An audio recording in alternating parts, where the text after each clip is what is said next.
கத்தாருடைய தலைநகர் தோஹாவில் தொடர் பேச்சுவார்த்தைகள் நடைபெற்று வந்த நிலையில பேச்சுவார்த்தைகளுக்காக அனுப்பப்பட்ட இஸ்ரேலிய பேச்சாளர்கள், சமாதான தூதுவர்கள் மீண்டும் இஸ்ரேலுக்கே வரவழைக்கப்பட்டிருக்கிறார்கள். பெஞ்சமின் நெதன்யாகு பேச்சுவார்த்தைகளை தன்னிச்சையாக நிறுத்தி இருக்கிறார். இந்த நிலையில தான் தற்போதைய நிலை மீண்டும் சூடுபிடித்த நிலையாக மாறி இருக்கக்கூடிய சூழல்ல இன்றைக்கு UNRWA தலைவர் லசாரினி ஒரு முக்கியமான அறிக்கையை வெளியிட்டிருக்கிறார்.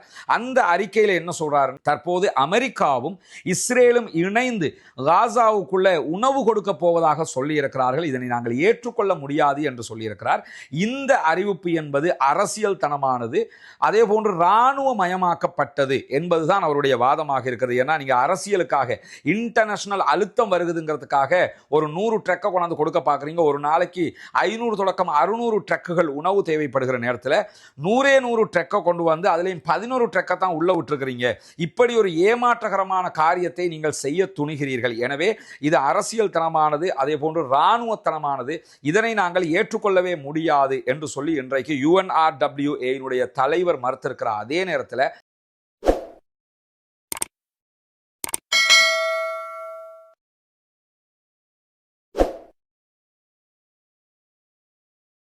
அஸ்ஸலாமு அலைக்கும் வரஹ்மத்துல்லாஹி வபரகாத்துஹு. பேரன்பிற்கினிய சகோதர சகோதரிகளே, நம் அனைவர் மீதும் ஏக இறைவனுடைய அமைதியும் கருணையும் உண்டாகட்டுமாக என்கிற உயரிய பிரார்த்தனைகளோடு பாலஸ்தீனத்தினுடைய காசா பெருபூமியிலே என்னவெல்லாம் நடந்து வருகிறது என்கிற செய்திகளை அக்டோபர் 7, 2023 முதலாக இன்று வரை தொடர்ச்சியாக நம்ம பார்த்து வர்றோம்.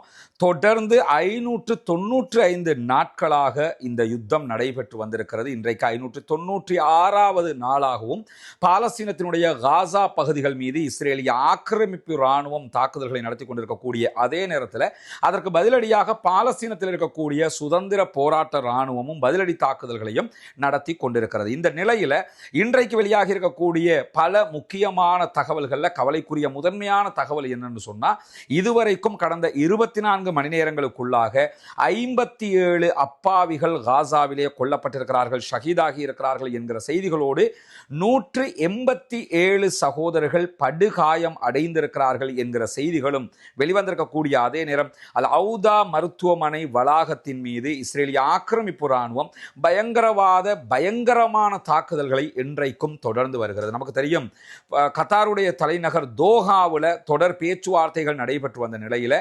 பேச்சுவார்த்தைகளுக்காக அனுப்பப்பட்ட இஸ்ரேலிய பேச்சாளர்கள், சமாதான தூதுவர்கள் மீண்டும் இஸ்ரேலுக்கே வரவழைக்கப்பட்டிருக்கிறார்கள். பெஞ்சமின் நெதன்யாகு பேச்சுவார்த்தைகளை தன்னிச்சையாக நிறுத்தி இருக்கிறார். இந்த நிலையில தான் தற்போதைய நிலை மீண்டும் சூடுபிடித்த நிலையாக மாறி இருக்கக்கூடிய சூழல்ல இன்றைக்கு காசாவில் இஸ்ரேலிய ஆக்கிரமிப்பு படைகள் நடத்தி இருக்கக்கூடிய தாக்குதல்ல ஒரு முக்கியமான மிக கவலைக்குரிய ஒரு சம்பவமும் நடந்தேறி இருக்கிறது. அது என்ன சம்பவம் என்று சொன்னால், காசாவினுடைய மிக பிரபலமான மருத்துவர்களில் ஒருவராக செயல்படக்கூடிய டாக்டர் அலா அல் நஜ்ஜார் அவர்களுடைய குடும்பத்தார் இலக்கு வைத்து தாக்குதல் நடத்தப்பட்டிருக்கிறார்கள். அந்த தாக்குதல்களில் டாக்டர் அலா அல் நஜ்ஜார் அவர்களுடைய மனைவி கொல்லப்பட்டிருக்கிறார், ஷஹீதாகி இருக்கிறார். அவருடைய 9 குழந்தைகளும் ஒரே இடத்தில் கொல்லப்பட்டிருக்கிறார்கள், ஷஹீதாகி இருக்கிறார். அல்லாஹ் தஆலா அவர்களுக்கு ஷஹீதுடைய அந்தஸ்தை கொடுக்க வேண்டும், அவர்களுடைய பாவங்களை பொறுத்து கொள்ள வேண்டும், அல்லாஹ் தஆலா அவர்களுக்கு உயர்தரமான ஜன்னத்துல் ஃபிர்தௌஸை வழங்க வேண்டும் என்கிற பிரார்த்தனைகளோடு இந்த 9 குழந்தைகளும் அவருடைய மனைவி மொத்தம் 10 பேருடைய ஜனாசாக்கள் இன்றைக்கு டாக்டர் பணிபுரியக்கூடிய அல் அவுதா மருத்துவமனை வளாகத்திற்கே கொண்டு வரப்பட்ட நிலையில அந்த சம்பவம் நடைபெற்ற சற்று நேரத்துக்குள்ளாகத்தான் அல் அவுதா மருத்துவமனையும் மீண்டும் தாக்குதலுக்கு உள்ளாகி இருக்கிறது. இப்படி மருத்துவர்கள், அவர்களுடைய குடும்பங்கள், அங்கிருக்கக்கூடிய சமூக செயல்பாட்டாளர்கள், அதே போன்று பத்திரிகையாளர்கள் என்று யார் மீதெல்லாம் யுத்தம் என்று வந்துவிட்டாலும் தாக்குதல்கள் நடத்தக்கூடாதோ அவர்கள் மீதெல்லாம் தொடர் வான்வழி தாக்குதல்களை நடத்தி அவர்களை கொன்று குவித்துக் கொண்டிருக்கிறது இஸ்ரேலிய ஆக்கிரமிப்பு இராணுவம் என்கிற செய்திகளுக்கு மத்தியில இன்றைக்கு UNRWA தலைவர் லசாரினி ஒரு முக்கியமான அறிக்கை வெளியிட்டிருக்கிறார். அந்த அறிக்கையில என்ன சொல்றாரு? தற்போது அமெரிக்காவும் இஸ்ரேலும் இணைந்து காசாவுக்குள்ள உணவு கொடுக்க போவதாக சொல்லியிருக்கிறார்கள். இதனை நாங்கள் ஏற்றுக்கொள்ள முடியாது என்று சொல்லியிருக்கிறார். இந்த அறிவிப்பு என்பது அரசியல் தனமானது, அதே போன்று இராணுவ மயமாக்கப்பட்டது என்பதுதான் அவருடைய வாதமாக இருக்கிறது. ஏன்னா நீங்க அரசியலுக்காக இன்டர்நேஷனல் அழுத்தம் வருகுதுங்கிறதுக்காக ஒரு 100 ட்ரக்கை கொண்டாந்து கொடுக்க பார்க்குறீங்க. ஒரு நாளைக்கு 500 தொடக்கம் 600 ட்ரக்குகள் உணவு தேவைப்படுகிற நேரத்தில் 100 ட்ரக்கை கொண்டு வந்து வந்து அதுலேயும் 11 ட்ரக்கை தான் உள்ள விட்டுருக்கிறீங்க. இப்படி ஒரு ஏமாற்றகரமான காரியத்தை நீங்கள் செய்ய துணிகிறீர்கள். எனவே இது அரசியல் தனமானது, அதே போன்று இராணுவத்தனமானது. இதனை நாங்கள் ஏற்றுக்கொள்ளவே முடியாது என்று சொல்லி இன்றைக்கு UNRWA தலைவர் மறுத்திருக்கிறார். அதே நேரத்தில் காசாவுக்குள்ள இருக்கக்கூடிய சிவில் அமைப்புகளும் இந்த உணவுப் பொருள் விநியோகத்திற்கு ஒத்துழைக்க முடியாது என்று அறிவித்திருக்கிறார்கள். அதுக்கு அவங்க என்ன காரணம் சொல்றாங்கன்னா, காசாவில் இருக்கக்கூடிய மக்கள் உடனடியாக காசா விட்டு வெளியேறணும், ஒன்றோ எகிப்துக்கு போங்க அல்லது ஜோர்டானுக்கு போங்கன்னு ஆல்ரெடி அமெரிக்க அதிபர் பலமுறை சொல்லிட்டாரு. அதே நேரத்தில் மீண்டும் இஸ்ரேல் அதே திட்டத்தை கையிலே வைத்துக்கொண்டு இப்பொழுது என்ன செய்யறாங்கன்னு சொன்னா, நாங்கள் உணவு தரப்போறோம்னு சொல்லும்போது அவர்கள் தருகிற உணவில் எங்களுக்கு சந்தேகம் இருக்கிறது, அவர்கள் தருகிற மருந்தில் எங்களுக்கு சந்தேகம் இருக்கிறது. எனவே இஸ்ரேலுடைய உணவையும் அமெரிக்காவினுடைய உணவு மருந்தையும் நாங்கள் தற்போதைய நிலையில் ஏற்றுக்கொள்வதில் எங்களுக்கு தயக்கம் இருக்கிறது. எனவே அதை நாங்கள் செய்ய முடியாது என்று சொல்லி அந்த உணவு விநியோகத்தில் நாங்கள் பங்கெடுக்க மாட்டோம் என்று சொல்லி இன்றைக்கு அவர்களும் அறிவித்திருக்கக்கூடிய நேரத்தில் தான், அன்பிற்கினிய சகோதர சகோதரிகளை, நமக்கெல்லாம் தெரியும் புனிதமிக்க ஹஜ் பெருநாளை நாம் நெருங்கிக் கொண்டிருக்கிறோம். ஹஜ்ஜுடைய காலகட்டமாக இருக்கிறது. பக்ரீத் நம்மை நெருங்குகிறது. எனவே இறைவனுடைய கட்டளை பிரகாரம், நபிகள் நாயகம் ஸல்லல்லாஹு அலைஹி வஸல்லம் அவர்களுடைய கட்டளை பிரகாரம் இந்த காலகட்டத்தில் நம்ம புனிதமிக்க ஹஜ் பெருநாளில் ஏழைகளுக்கான குர்பானி பலிப்பிராணிகளை கொடுக்க வேண்டிய ஒரு கடமை இருக்கிறது.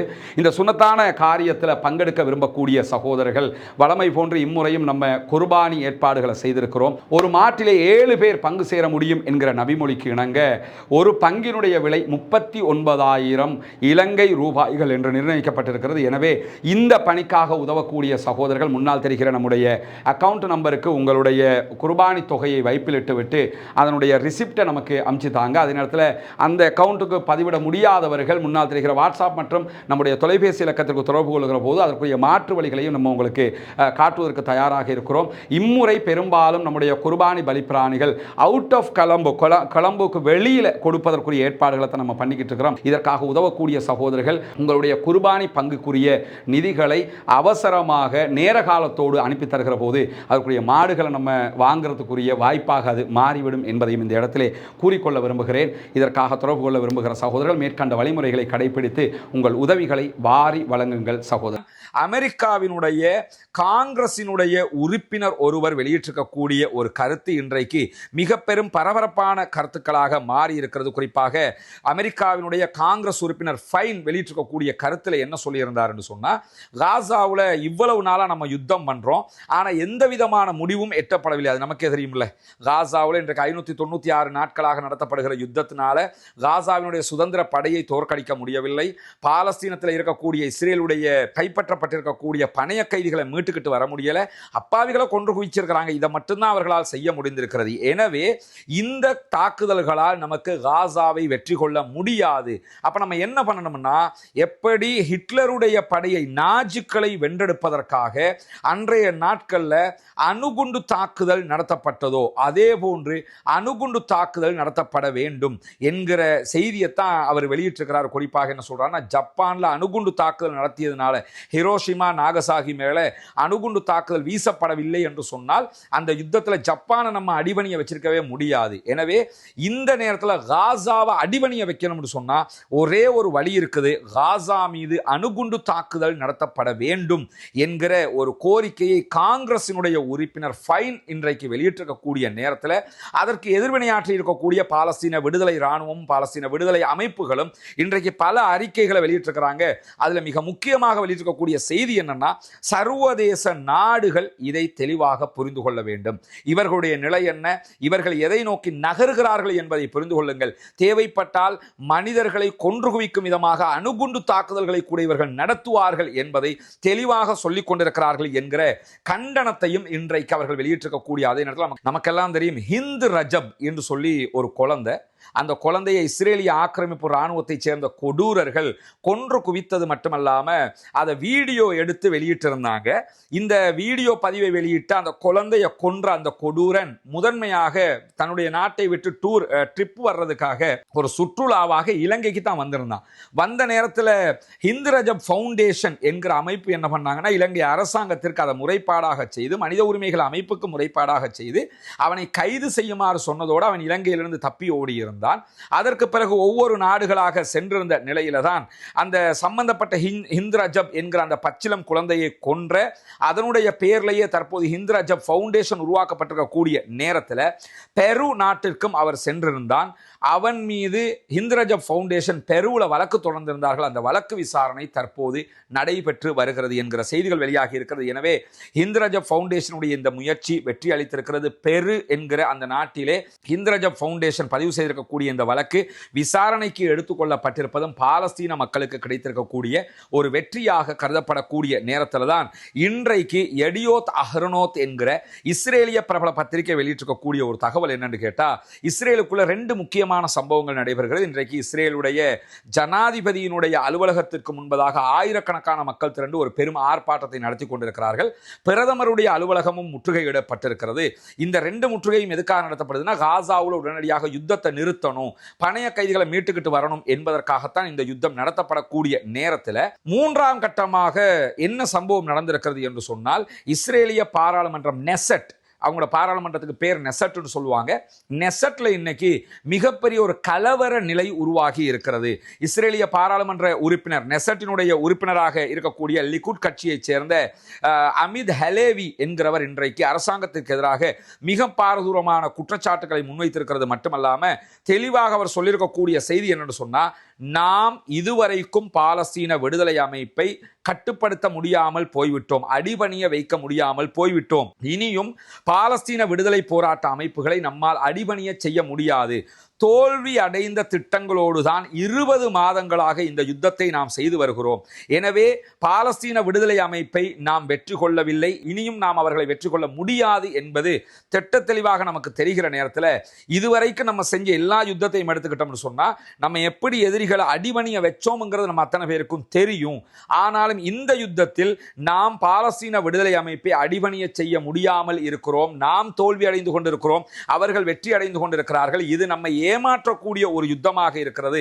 நம்ம ஜெயிக்கிறோம்னு சொல்லிக்கிட்டு நம்மளை நாமளே ஏமாத்திக்கிட்டு இருக்கிறோம். நம்ம ஜெயிக்கவே இல்லை, நம்ம தோல்வி அடைந்து கொண்டிருக்கிறோம். எனவே பொய்யான சாதனைகளை வெளியே சொல்லி நாங்கள் காசாவில் அதை பண்ணிட்டோம், காசாவில் இதை பண்ணிட்டோம்னு பச்சை குழந்தைகளை தான் கொள்றீங்களே தவிர எந்த விதமான யுத்த வெற்றியையும் நீங்கள் அடையவில்லை. எனவே யுத்தம் உடனடியாக நிறுத்தப்பட வேண்டும் என்று சொல்லி இன்றைக்கு இஸ்ரேலிய பாராளுமன்றத்தினுடைய நெசட்டினுடைய உறுப்பினரே பகிரங்கமாக பாராளுமன்றத்தில் தெரிவித்திருந்த நிலையில பாராளுமன்றமே அல்லோல கல்லோலப்பட்டுடுச்சு. இப்படி சொல்லலாமான்னு ஆளுங்கட்சியில் இருக்கக்கூடியவங்க அப்படித்தானே துடிப்பாங்க. நாங்க எப்படி யுத்தத்தை பண்ணிட்டு போறோம் தெரியுமா என்று சொல்ல, ஆட்சி கவர்ந்துடக்கூடாது என்பதற்காக தொடர்ந்து யுத்தத்தை நடத்தக்கூடியவர்கள் தற்போது தங்களுடைய தோல்வியை மறைக்க பாடுபடுகிறார்கள் என்பதை அவர்களுடைய பாராளுமன்ற உறுப்பினர்களே தற்போது சொல்லிக் கொண்டிருக்கக்கூடிய நேரத்தில் தான் இன்றைக்கும் பிரிட்டிஷ் ஏர்வேஸ் இனிமேல் நாங்கள் அடுத்த அறிவிப்பு வருகிற வரைக்கும் இஸ்ரேலுக்கான எந்த விதமான விமான சேவைகளையும் நடத்துவது இல்லை என்று அறிவித்திருக்காங்க. 2 காரணம் சொல்லிருக்காங்க. ஒன்று, பென்குரியன் விமான நிலையத்தின் மீது தொடர்ந்து ஹூதிகள் நடத்தக்கூடிய தாக்குதல்.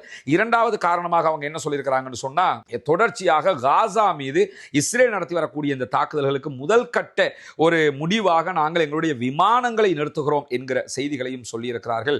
இப்படி இன்றைக்கு வெளிவந்திருக்கக்கூடிய பல முக்கியமான செய்திகளை தான் சுருக்கமாக நாம் பார்த்திருக்கிறோம். இன்னைக்கு நம்ம வெளியூர்ல இன்னைக்கும் இருக்கிற காரணத்தினால தான் வீடியோ இந்த வடிவத்தில் உங்களுக்கு தரப்படுகிறது. அதை பொறுத்துக் கொள்ளுங்கள் என்கிற கோரிக்கையோடு பாலஸ்தீனம் வெற்றி பெற வேண்டும், பாலஸ்தீனம் சுதந்திரம் அடைய வேண்டும், பாலஸ்தீன மக்கள் நம்மை போன்ற நிம்மதியானவர்களாக மாற வேண்டும் என்கிற உயரிய பிரார்த்தனைகளோடும் பாலஸ்தீன மக்களுக்காக தொடர்ந்து பிரார்த்திக்கிறார். அதே நேரம் இஸ்ரேலிய ஆக்கிரமிப்பு ராணுவத்திற்கு எதிராக குனுத்து நாசிலாவை ஓத மறந்து விடாதீர்கள் நண்பர்களே, தோழர்களே, தாய்மார்களே, பெரியவர்களே. அதே போன்று ஜனநாயக ரீதியாகவும் பாலஸ்தீன அப்பாவிகளுக்காக குரல் எழுப்புவோமாக. வாஹ்ரு தஅவானா அல்ஹம்துலில்லாஹி ரப்பில் ஆலமீன்.